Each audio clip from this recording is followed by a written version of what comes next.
Hey guys, today we are going to talk about counter arguments. So, what is a counter argument? A counter argument is when you address an opposing opinion on your topic in your paper, within your own argument, okay? So you have what you're saying, right? Your paper is arguing something. A counter argument is when you say, this person disagrees with me, and you talk about their disagreement, their opposing opinion in your writing, okay? The reason we do this is because it demonstrates a thorough understanding of your topic. If you know what other people are saying that disagree with you about your topic, it makes you or helps you come across as more of an expert, right? If you only know what people are saying that agree with you, it doesn't sound like you've actually done your research, right? Because there's no way if you are making, if your thesis statement or what you're arguing is an arguable opinion, which of course it should be, that's a requirement, right? If it's an opinion, there is somebody out there who has an opposing opinion. So it's very important for us to include this in our paper, to address this in our writing, okay? It helps you come across as an expert, and it also just in general makes your argument more interesting, okay? We like a kind of back and forth just in general in life, right? If you're only talking about people who agree with you or giving evidence that supports your claim, well, of course that's important. It's not as interesting of a paper if that's all you're including. Arguments are also vulnerable unless they address another point of view, unless you talk about the opposing opinion or somebody's opinion who disagrees with you. You want to anticipate what your readers' questions or objections are going to be. When I was growing up, I always heard this statement, and it's definitely a cliche statement, but this idea that people make fun of themselves before somebody else can make fun of them. And that way, you kind of take the wind out of that other person's sails. You can't hurt my feelings because I already made fun of myself. You take the power away from them.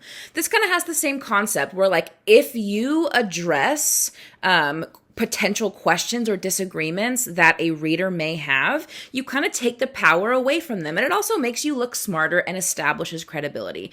When I am reading your paper and I see that you've included a counter argument, it makes me think, oh, okay, they actually know what they're talking about. I like that they understand what the other side of the table is arguing. Establishes a credibility, it makes you seem like more of an expert, and it also keeps the power of persuasion in your hands.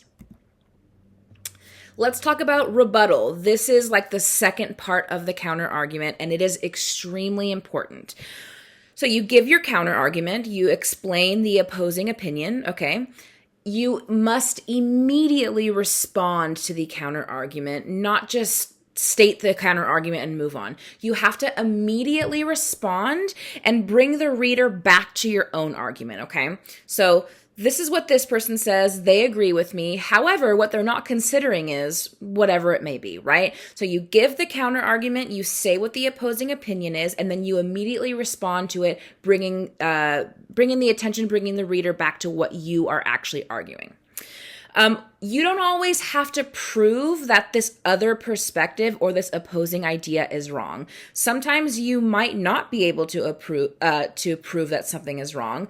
However, you should at least prove that what your argument is better than the opposing opinion. So for example, let's say you are writing a paper arguing that students should take a gap year in between graduating high school and starting college. An opposing opinion might say, well, students should not take a gap year because they will lose their momentum coming out of high school and maybe never go back and actually start college. There's not really a way to prove that wrong because that is true for some students. But what you can do instead is you can say, well, what this person is saying is true for some students. More often than not, students end their senior year burnt out. So if they do not take a gap year in between graduating and starting college, they may start college with this same burnout and not be successful in their college academic career. So again, you're not necessarily proving the idea that students shouldn't take a gap year is wrong. You're just stating, yes, I understand what they're saying, but what I'm saying still makes sense. What I'm saying still is valid and is a better argument than what the opposing opinion is, okay?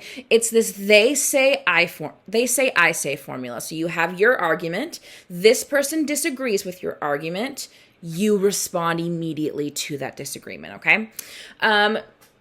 Rebuttals and counter arguments can be their own paragraph, not just the rebuttal itself, but like the counter argument and the rebuttal together can be their own paragraph. They often are, so keep that in mind when you're including a counter argument and rebuttal in your essay, but it doesn't necessarily have to be its own paragraph. You can tack it on to an already existing paragraph just fine, okay? So that's really your choice, adding the counter argument and rebuttal to an already existing paragraph or just creating a new paragraph altogether.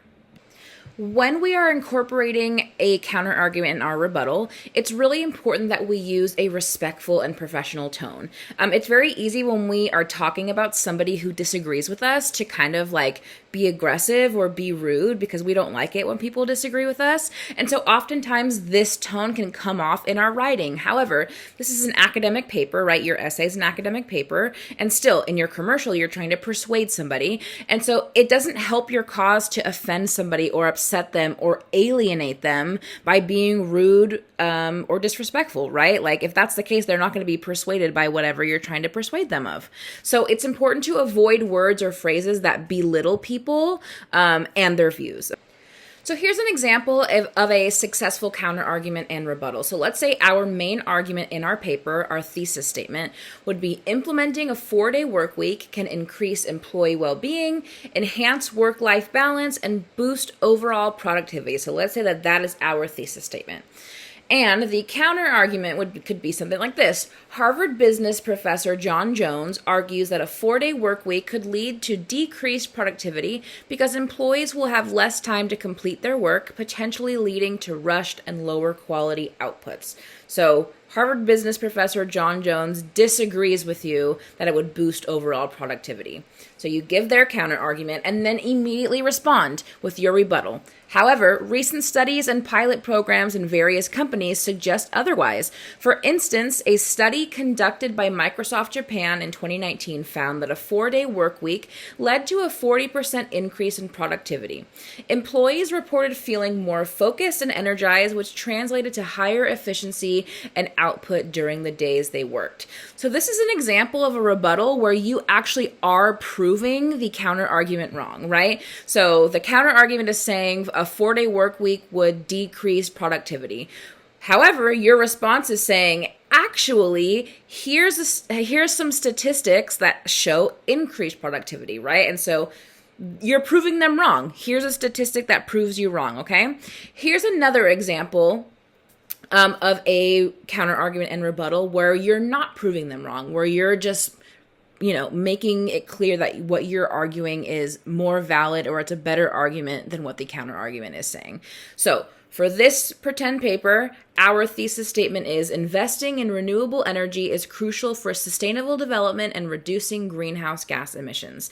The counter argument to this could be, critics argue that renewable energy sources such as solar and wind are unreliable because they depend on weather conditions, leading to potential energy shortages. Okay, your rebuttal to that counter argument could be, while it's true that solar and wind energy are weather dependent, advancements in technology and energy management have significantly mitigated these concerns. For instance, the development of energy storage systems such as batteries allows excess energy generated during sunny or windy periods to be stored and used when conditions are not ideal.